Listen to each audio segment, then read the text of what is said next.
اعوذ باللہ من الشیطان الرجیم، بسم اللہ الرحمن الرحیم۔ تمام سامعین کو السلام علیکم۔ سامعین، کلام پاک کی سورہ فجر میں اللہ تعالیٰ نے بہت سے سرکش انسانوں کا ذکر کیا ہے، جس میں سے فرعون ہے، شداد ہے اور بہت سی قومیں ہیں۔ اس میں اللہ تعالیٰ نے ذکر کیا ہے قوم عاد کا، جس میں شداد بھی تھا۔ تو شداد کی جنت تو کلام پاک میں بھی اور رسول اللہ صلی اللہ علیہ وسلم کی حدیث مبارکہ بھی ہے اور قصص میں بھی ہے کہ اس نے جنت بنایا تھا۔ رسول اللہ صلی اللہ علیہ وسلم کی حدیث مبارکہ ہے کہ آپ نے اپنے صحابہ سے فرمایا تھا کہ تم میں سے میرا ایک صحابی ایسا ہوگا جس کو اللہ تعالیٰ شداد کی جنت اس کی آنکھوں سے دکھائے گا۔ وہ کون ہوگا یہ وقت آنے پہ پتہ چلے گا۔ تو رسول اللہ صلی اللہ علیہ وسلم کی حدیث کب پوری ہوئی کہ جب امیر معاویہ کا دور آیا اور وہ سربراہ بن گئے، تو اس ٹائم بھی جہاد چل رہے تھے۔ تو بعض روایتوں میں آتا ہے کہ یہ شام کی طرف جہاد ہو رہا تھا اور بعض میں آتا ہے کہ یہ مصر کی طرف ہو رہا تھا۔ تو وہاں پر جب صحابہ اور بہت سارے لوگ دوسرے بھی تابعین بھی گئے، جہاد میں شامل تھے، تو ایک صحابی کا اونٹ کہیں رات میں نکل گیا، تو اس کو تلاش کرتے ہوئے دور تک چلے گئے، ڈھونڈتے بہت دور تک چلے گئے۔ جب کافی دور چلے گئے تو رات کا تیسرا پہر بھی آ گیا، انہوں نے نماز پڑھنی شروع کر دی۔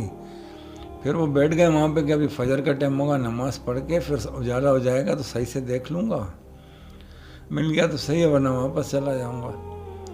تو جب انہوں نے فجر پڑھی اور سورج کی کرن نکلی تو وہ صحابہ جو تھے وہ کس جگہ پہ کھڑے تھے، اس کی خوبصورتی رونق دیکھ کے حیران ہو گئے کہ یہ کیسی جگہ ہے کہ چاروں طرف ان کے بڑے بڑے شاندار قسم کے باغ پھلوں کے باغ لگے ہیں، جس میں ہر قسم کے پھل اور میوے لگے ہوئے ہیں، اور ان درختوں کے گھنے سائے ہیں، نیچے گہرا سبزہ ہے، اور درختوں کے گھنے سائے کے نیچے خوبصورت قسم کے تخت بچھے ہوئے ہیں، جن کے اوپر جو قیمتی یاقوت اور ہیرے موتی، جتنے بھی قیمتی پتھر تھے وہ ہیرے موتی اس میں جڑے ہوئے ہیں، اور اس کے اوپر اطلس اور کمخواب اور اس طرح کے تکیے اور بستر پڑے ہوئے ہیں۔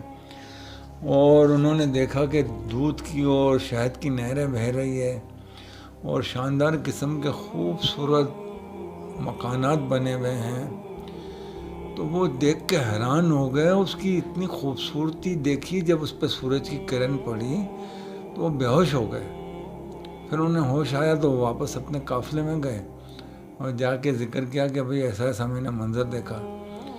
تو اس ٹائم کا دستور یہ تھا کہ کوئی بھی اپنے سربراہ کی اجازت کے بغیر کوئی کام کرتے نہیں تھے، یہ ان کی بڑی شان تھی صحابہ کی اور اللہ والوں کی۔ تو انہوں نے پھر وہاں سے خط لکھا امیر معاویہ کو کہ بھئی ایسا ایک صحابی ہے، انہوں نے یہ نظارہ دیکھا ہے۔ تو اس ٹائم صحابہ موجود تھے سینئر وہاں پہ، امیر معاویہ نے ان کو بلایا، وہ آئے اور عالم دین بھی آئے۔ تو ان میں سے گواہی ملی کہ رسول اللہ صلی اللہ علیہ وسلم نے ارشاد فرمایا تھا کہ اللہ تعالیٰ میرے ایک صحابی کو شداد کی جنت دکھائے گا جو دنیا میں اس نے بنائی تھی، وہ اپنی آنکھوں سے دیکھے گا، تو یقیناً یہ وہی جنت ہے۔ تو جب انہوں نے یہ سنا تو انہوں نے اپنے قافلے والوں سے کہا کہ جاؤ جا کے دیکھو کیا وہاں پہ معاملات ہیں اور کیا کیا چیزیں ہیں وہاں پہ، کیسی جنت ہے یہ، پھر اطلاع دو۔ بعد میں جب وہ قافلوں والوں کو یہ حکم ملا تو وہ کچھ لوگ گئے وہاں پہ، مگر پھر وہ کسی کو دکھائی نہیں دی۔ وہ صحابی جو گئے تھے وہ بھی ڈھونڈ کے تھک گئے، مگر اللہ نے اسے اپنی حکمت سے پوشیدہ کر دیا اور بہت تلاش کے باوجود بھی نہیں ملی۔ تو اللہ تعالیٰ نے رسول اللہ صلی اللہ علیہ وسلم کی حدیث کو سچا ثابت کیا۔ یہ رسول اللہ صلی اللہ علیہ وسلم کی سچائی اور شان تھی آپ کی۔ تو شداد کے بارے میں یہ آتا ہے کہ ایک گاؤں میں رہتا تھا اور شروع سے بہت چالاک اور ہوشیار تھا۔ یہ 7 8 9 سال اتنی اس کی عمر تھی۔ ان کے گاؤں کے قریب سے قافلہ گزر رہا تھا، یہ دور سے کھڑے ہو کے قافلے کو دیکھ رہا تھا۔ تو اس ٹائم قافلے والوں کا یہ قانون ہوتا تھا کہ جب قافلہ گزرتا تو قافلے میں سے ایک آدمی ان سے بہت دور رہ جاتا، پیچھے آرام سے اپنے اونٹ پہ آتا کہ قافلے والوں کا اگر کوئی سامان اونٹ سے یا گھوڑے سے گر جائے تو پھر پیچھے سے وہ آرام سے اس کو دیکھ کے اٹھا کے لا کے ان کے حوالے کر دے۔ تو شداد نے دیکھا تو ایک تھیلی گری ہوئی تھی، تو تھیلی اس نے اٹھا لی، دیکھا تو اس میں ایک سرما تھا کی شیشی تھی، اس نے اٹھایا اور وہ ایک سلائی اپنی آنکھ میں لگا دی، وہ آنکھ میں لگائی تو اس کے سامنے تو دنیا ہی بدل گئی۔ اس میں یہ تاثیر تھی کہ اس کو دنیا، زمین کے نیچے جو خزانے تھے وہ نظر آنے لگ گئے۔ یہ تھا بھی بہت چالاک، اس نے دیکھا تو بہت حیران ہوا۔ تو اتنے میں وہ جو پیچھے قافلے کا محافظ آ رہا تھا سامان والا، وہ آیا، اس نے دیکھا تو اس نے آواز دی سے کہ یہ ہتھیلی ہمارے قافلے کی گری ہے، لاؤ دو۔ تو شداد نے ہوشیاری کی، ایک دم چیخنے چلانے لگ گیا، ہائے میری آنکھ جل گئی، میری آنکھ جل گئی، میری آنکھ میں بہت درد ہو رہا ہے، چیخنے چلانے لگ گیا۔ اب وہ اونٹ والا جو تھا وہ تو گھبرا گیا، اس نے کہا ایسا نہ ہو کہ اس بچے کے گاؤں والے آ جائیں، بولے کیا تمہاری تھیلی میں تھا؟ بھائی ہمارے بچے کو تکلیف میں ڈال دی، میرے کو مار پڑ جائے۔ وہ بھاگ گیا وہاں سے۔ شداد نے پھر وہ اپنے پاس رکھ لیا اور کسی کو بتایا نہیں، ذکر نہیں کیا اس سے۔ پھر جب بڑا ہوا، جوان ہوا، تو اس قابل ہو گیا کہ اس میں پوری سوجھ بوجھ آ گئی، تو اس نے سرما لگاتا، جہاں خزانہ نظر آتا مزدور لگا کے وہاں سے خزانہ نکلوا دیتا۔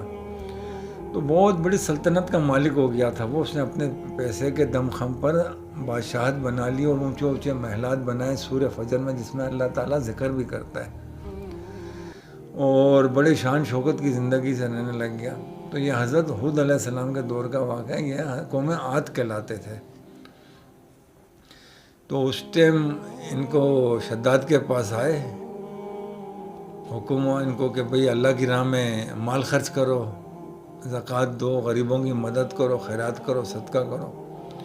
تو شداد تو بہت بخیل آدمی تھا، اس نے کہا بھئی میں کیوں خرچ کروں، یہ تو میرا اپنا مال ہے، اور میں خرچ کروں تو مجھے کیا ملے گا؟ تو اس کو کہا گیا کہ بھئی اللہ تعالیٰ آخرت میں اس کے بدلے تمہیں جنت دے گا۔ پھر جنت میں کیا ہوتا ہے پوچھا تو بتایا، جنت کا نقشہ بتایا کہ ایسا ہوتا ہے، اس میں دودھ اور شہد کی نہریں ہوتی ہیں، اور شاندار قسم کے مکان ہوں گے، اور باغات ہوں گے پھلوں سے لدے ہوئے، اور ایسے پلنگ بچھے ہوں گے اطلس اور کم خواب کے، اس کے اندر بستر چڑھے ہوں گے، ہیرے موتی جواہرات ہوں گے۔ تو اس نے کہا یہ تو میں بھی بنا سکتا ہوں۔ پھر اس نے کیا کیا، ایک جگہ منتخب کیا، پھر دنیا بھر کے جتنے بھی ہنرمند تھے، مکان بنانے والے، فرنیچر بنانے والے، باغات کے تھے جو سبزہ اگانے والے تھے، سونے کا کام کرنے والے تھے، چاندی کے اور کھدائی کے کام کرنے والے، نہر بنانے والے، ہزاروں کی تعداد میں اس نے بلایا، اور اس نے وہاں پہ اپنی جنت بنانی شروع کر دی۔ تو روایت میں آتا ہے کہ 11 سال لگ گئے تھے اس کی وہ جنت بننے کے لیے۔ تو اس نے دنیا بھر سے جتنا سونا چاندی اس کو مل سکتا تھا، سونا چاندی ہیرے جواہرات سب اس نے منگوائے وہاں پہ، اور وہاں پہ مکانوں کے جو دروازے کھڑکیاں تھیں اس میں ہیرے موتی سونا چاندی لگا دیا، فرش بنا دیا اس نے، اور پلنگ بنا دیے اس میں قیمتی پتھر لگا دیے، اس نے خوبصورت بستر لگا دیے، اور شجر کاری کروا دی ایسی پھلوں کے درخت کی، اور سبزہ اگا دیا دودھ کی، اور شہر کی نہریں بنا دی، اور دنیا بھر سے خوبصورت حسین لڑکیاں لا کے حور کے طور پہ اس میں چھوڑ دی۔ تو اس نے ایک عہد کیا تھا شداد نے کہ جب تک میری جنت پوری نہیں بنے گی میں اسے دیکھوں گا نہیں۔ تو روایت میں آتا ہے کہ 11 سال لگ گئے تھے، ہزاروں مزدوروں نے مل کے اس کے من مطابق اس کو جنت کو بنا دیا۔ جب وہ پوری مکمل ہو گئی، کمپلیٹ ہو گئی، تو پھر اس سے کہا کہ تیری جنت وہ بن گئی ہے۔ تو اس کے اندر ہیرے موتی بھی درختوں پہ لٹک رہے ہیں، اور اس کے دروازے کھڑکی لگے ہوئے ہیں، اور فرش میں بچھے ہوئے ہیں، پلنگ پہ لگے ہیں، دودھ اور شہد کی نہریں بہہ رہی ہے، اور خوبصورت حوریں اس کے اندر پھر رہی ہیں حوروں کی طرح، اور سبزہ بہت گہرا ہے، اور پھلوں کے درخت بھی بڑے ہو چکے تھے، پھل لگے ہوئے ہیں اس کے اندر۔ تو اس نے پھر ایک دن مقرر کیا کہ میں جاؤں وہاں پہ اپنی جنت دیکھوں۔ تو جب یہ اندر جانے لگ گیا تو اس کا ایک قدم اندر ہی تھا کہ وہیں پہ اللہ کا حکم آیا کہ اس کی روح قبض کر لو۔ تو حضرت عزرائیل علیہ السلام نے اس کی روح قبض کر لی، وہیں دروازے پہ مر گیا، جا بھی نہیں سکا۔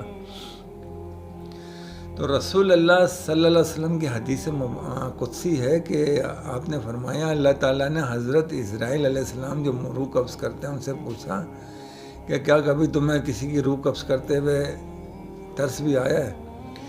تو حضرت عزرائیل علیہ السلام نے فرمایا باری تعالیٰ مجھے 2 بار ترس آیا، ایک بار ایک عورت کشتی میں سفر کر رہی تھی، وہ حاملہ تھی، اور اس کے ہم بچے کی پیدائش ہوئی، اور اسی ٹائم تیرا حکم ہوا کہ اس کی روح قبض کر لو۔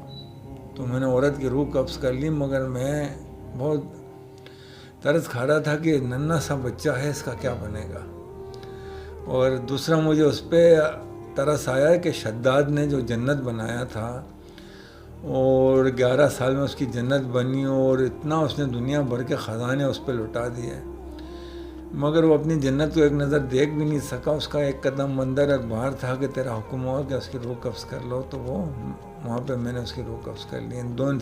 دو آدمیوں پہ مجھے ترس آیا، تو اللہ تعالیٰ نے ارشاد فرمایا حضرت اسرائیل علیہ السلام سے کہ وہ دونوں ایک ہی شخص تھا، وہ جو تم نے بچے کو دیکھا تھا وہی بڑا ہو کے شداد بنا تھا۔ اب اندازہ کر لیں کہ کیسا لاوارث کشتی میں پیدا ہوا تھا۔